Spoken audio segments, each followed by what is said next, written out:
Data is the best way to manage these passionate discussions around the table. Not to say we can't have these discussions, they're very, very important.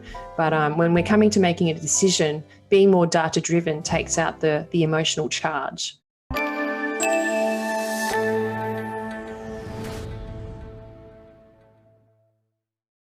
Hi everyone, I'm Annie Chan from Professional Development Forum, and you are listening to the PDF podcast. Professional Development Forum, or PDF for short, was established to help diverse young professionals reach their full potential in the modern workplace. In this episode, we speak with Elisa Choi. Elisa is an economist and data strategist with a magic eye for data. She is a powerhouse speaker who elegantly translates big data and AI into engaging and thought-provoking stories on human behavior, society, culture, and business.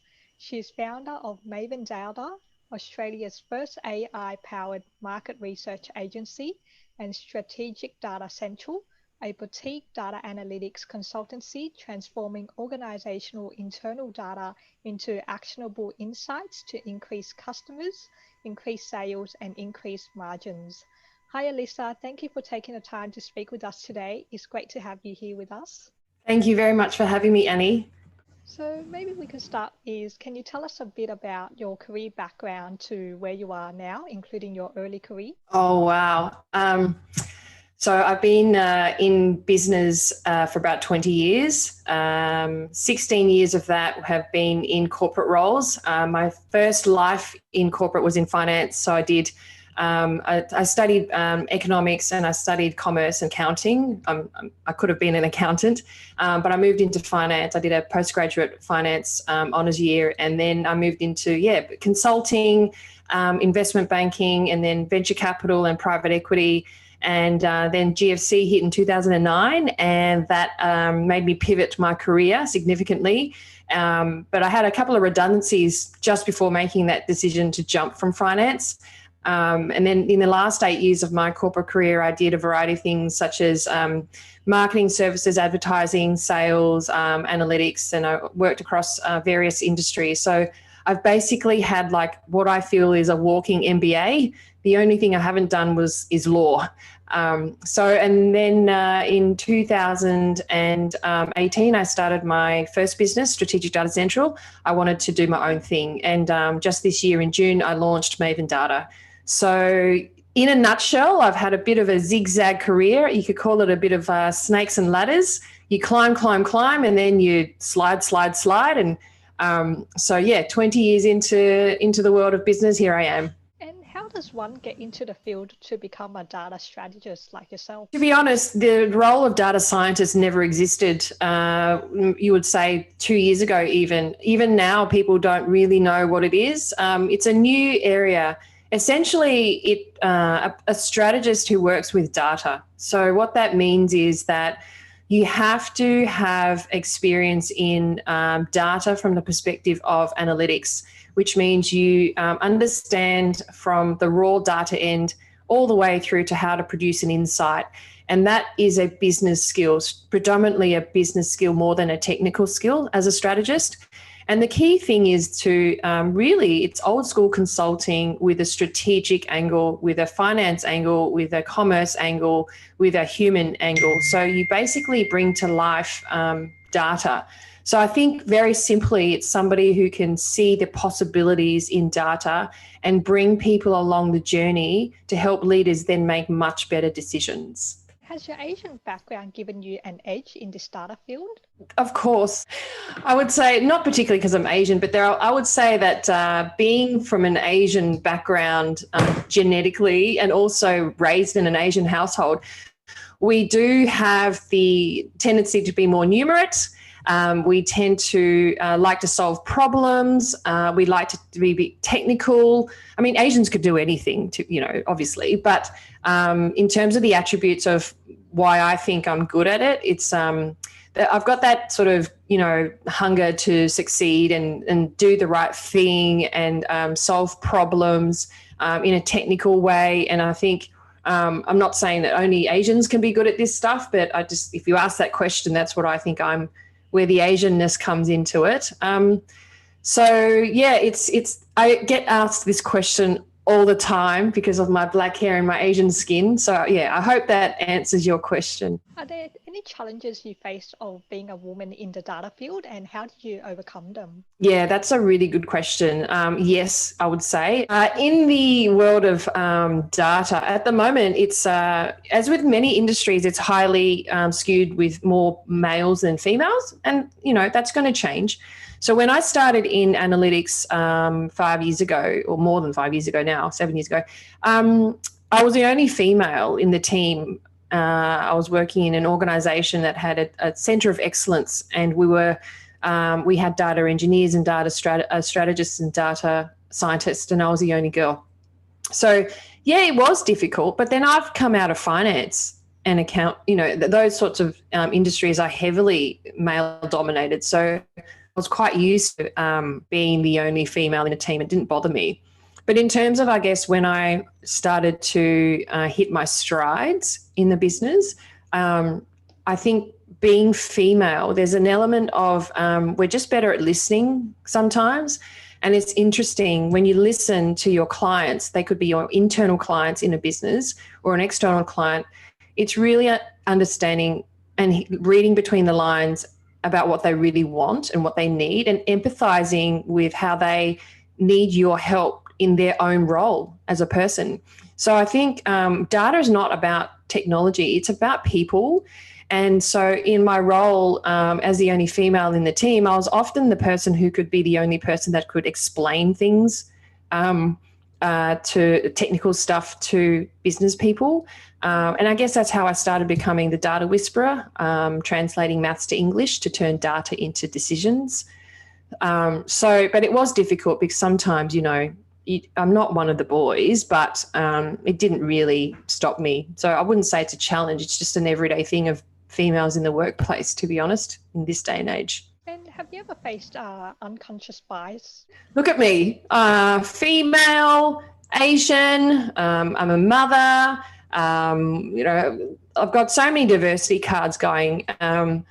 Unconscious bias was actually quite a positive thing when I was younger. I remember having an interview for a job in a bank, in a corporate advisory role, and I was being interviewed by a British guy who worked overseas, and he loved my CV.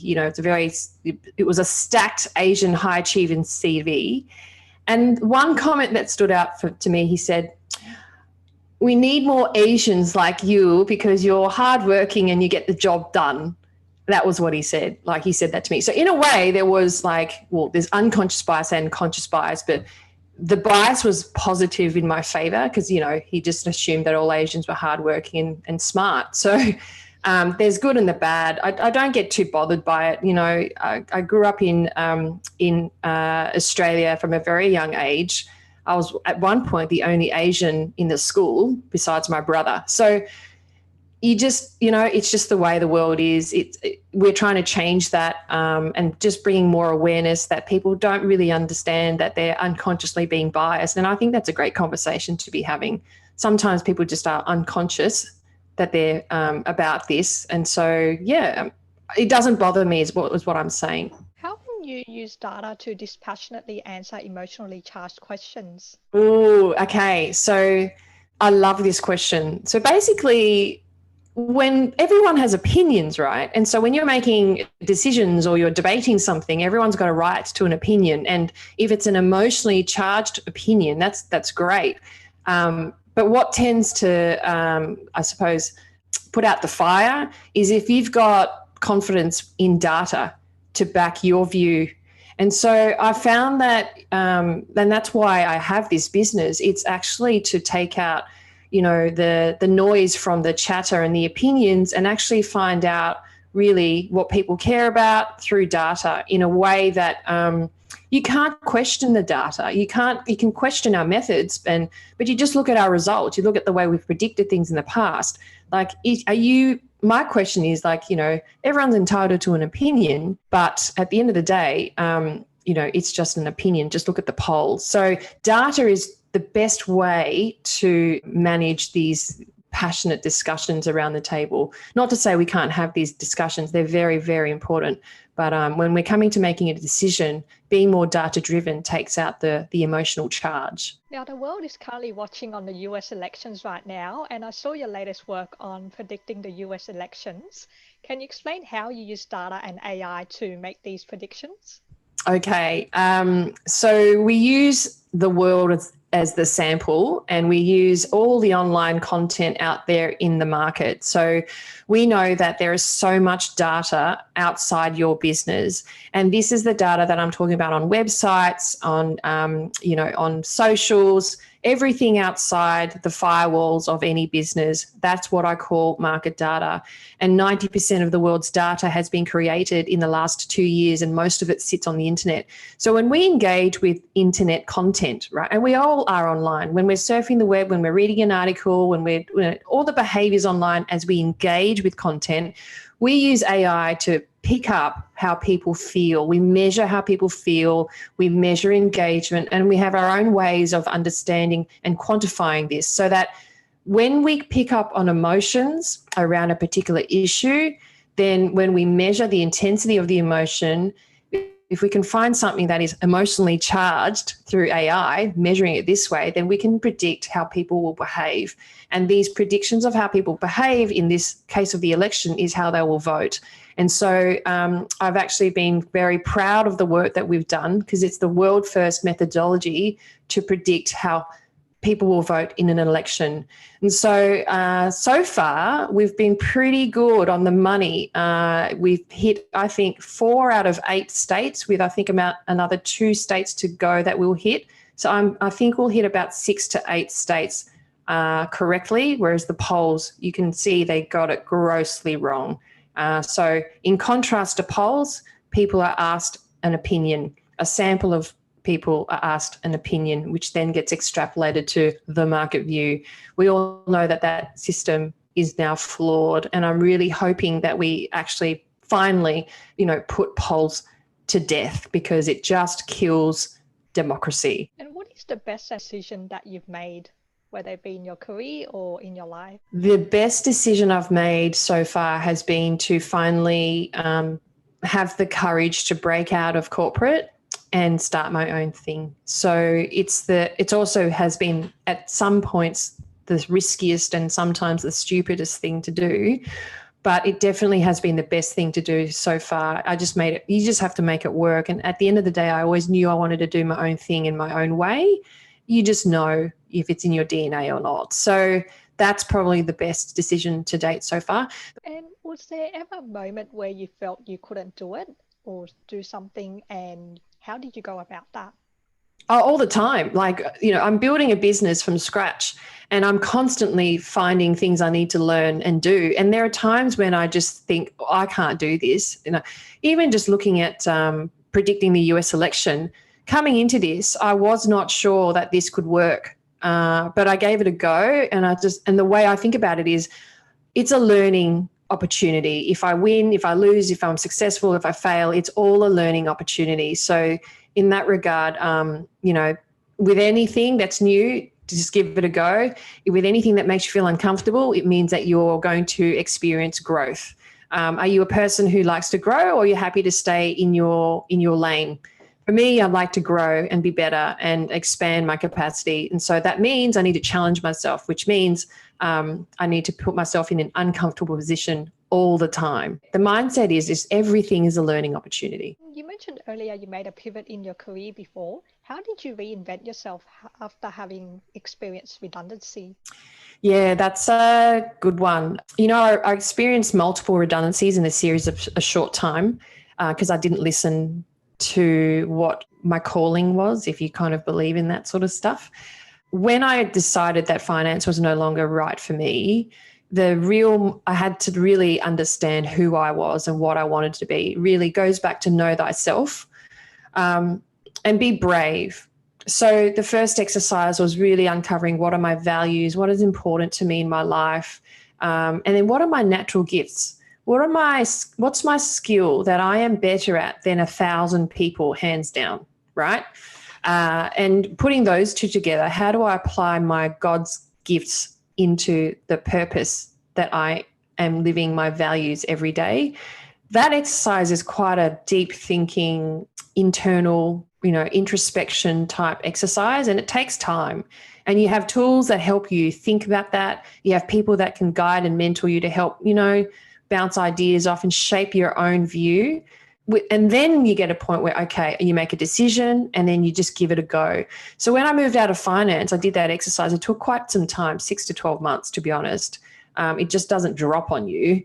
You have to just sit with it, mull it, test it, question it, and then feel if it's right for you and then give it a go. So moving from finance to marketing services was just a complete 180. But I felt that it was something that I could give it a go. And also at the end of the day, it's the best thing I've ever done. I also listened to one of your recent podcasts where you mentioned about one of your dark moments. Could you tell us a bit about that experience, and what advice would you give to young professionals or anyone else that faces a similar situation? Yes, we have many dark moments in our life. It's all part of life, and particularly in the workplace, I would say. We spend so much time in our lives in work. And it's unfortunate. Dark moments in my life have come about from when people essentially don't understand you or value you or see you. And then it makes you question yourself, am I valuable? Have I got something worth to say? Am I doing something wrong? And this is, workplace bad behavior, culture that, is like the bullying stuff that you hear about. It's still systemic. It's indiscriminate. Everyone goes through it. Doesn't mean it's right. So I've had many moments in my career when I've suffered that, and like dark moments when you lose confidence. And how did I get out of it? Well, again, depends on which stage you're at. If you're at the earliest stages of sort of feeling it, self-doubting, if you've got the opportunity to reach out to somebody who can at least help validate how you're feeling, give you support, then it can help you see you through. But then if you don't have that around you, and I've had moments when I haven't had that around me, then you go deeper into this despair. And I've had moments in my life where I have been in utter despair. And that's when you sort of really don't know what is up from down. You can't see any, bright future. And some may say you can get into depression and all the clinical aspects of darkness. But that moment when you just feel, unmotivated, your life is taken out of you, it's really hard. And lucky for me, I've got a beautiful support network who sort of they saw those signs and they were able to reach out and help me through it. But at the end of the day, it's the work that you have to do on yourself that will get yourself out of it. Nobody can pull you out. So what I did was I think I just have a natural tendency for optimism at the end of the day. No matter what, I always am a fighter. I will fight for myself and fight for others. So that kind of got me out of it because I didn't want to just wither away to nothing. But certainly if people are around you that can see it, spot it, and be the hand that reaches out when you're in this epicenter of spin, then that in itself is the first step to dealing with it. When reflecting back on your journey now, what advice would you give to your younger self? I would say that just calm down, be patient. Things will come when they come. Doors will open when it's your time. When you're in your younger years, you have so much energy and motivation to do so much. I always felt like I was like a loaded gun, like just ready to go. But with youth, you got to recognize that there is time to build experience and wisdom. And when you start off in a career, you actually don't know anything. You have to come into the world going, I know something of something, but not much of anything. And I think in my earlier years, I kind of was a little bit more arrogant, I have to admit, because I always achieved academic grade, scores, and I think things were effortless on that front. And that stuff was valued highly in the workplace and valued as external markers of who you are and how valuable you are. But I realized soon that I had a lot to learn just from, being cut down to size a few times, getting rid of the arrogance, thinking that I knew everything. But I never lost the enthusiasm, but it was just more like, just calm down. things will take time for you to learn. You can't be a CEO in 6 months. Like, it's that sort of, just calm down. Things will come your way when you are ready. So that was just patience. Just enjoy your ride. Life is long, don't forget to smell the roses. There's a beautiful quote by Nietzsche, which is, when you're climbing this mountain, we're always trying to climb a mountain to get higher and achieve and all that, right? Don't forget to stop every now and again and turn around and look at the view. And what are you working on at the moment? Well, I'm actually working on rounding out my final prediction, third and final prediction on the US election. So I'm looking specifically at Nevada because that will play a key role in determining who will win. If Biden wins Nevada, he's got the White House. So that's my immediate thing I'm finishing. And then I'm also working on a recut of the Global Wellness Predictions report. So I'm going to hone in on travel. How has travel changed post-COVID? What are the trends in the world and opportunities to engage with travel themes? And I'm going to focus out on the Australian market, because I think we're all ready to travel. Lockdown is over for now. Everyone's excited in the lead up to Christmas. Everyone's keen to get out and connect and see the world. So there are definite benefits to rerunning this travel-focused Global Wellness Predictions report, which is due in November this month. For anyone that may be interested in whether it be making a career change or getting into the data field, what are some of the key attributes or skills you look for when you hire or make someone stand out? So for people that catch my eye, that the default is that you must bring some skill of value to the business, and that's you've got either technical skills in data or you've got people skills in strategy or consulting. But aside from that, it's really the most important attribute I look for is, what is your purpose in life and why you're doing what you're doing? We look for people who have a curiosity in the world, who have a passion for making the world a better place, because what we do at Maven is we're trying to change the world one bite at a time. So, for us, what we do is more than just a job. It's more than just data. We are doing our own part to make the world better through data. So it means that we're all passionate about the projects that we work on. We have such variety, and we also work really cohesively with the team, which means we respect each other, we work with integrity, we work efficiently, but we also have a fun time. So can you explain to us a bit about the different pathways that people can get into if they're interested in the data field? Speaking from my experience with Maven, we have multidisciplinary needs. So on one hand, we have people who are technical who are working with us, and that's when we're working with data, internal data, and that's your data scientist and data engineer type mob, and they can come from a computer science background or a stats background or a maths background. And as long as they bring some sort of technical skills to cut and dice data, right? That's how I put it. Then there's a place in my business. But there's also many roles that support what comes out in output in the data. So anybody who comes from either business background or have an industry special experience, that's also wanted too, because data is translated.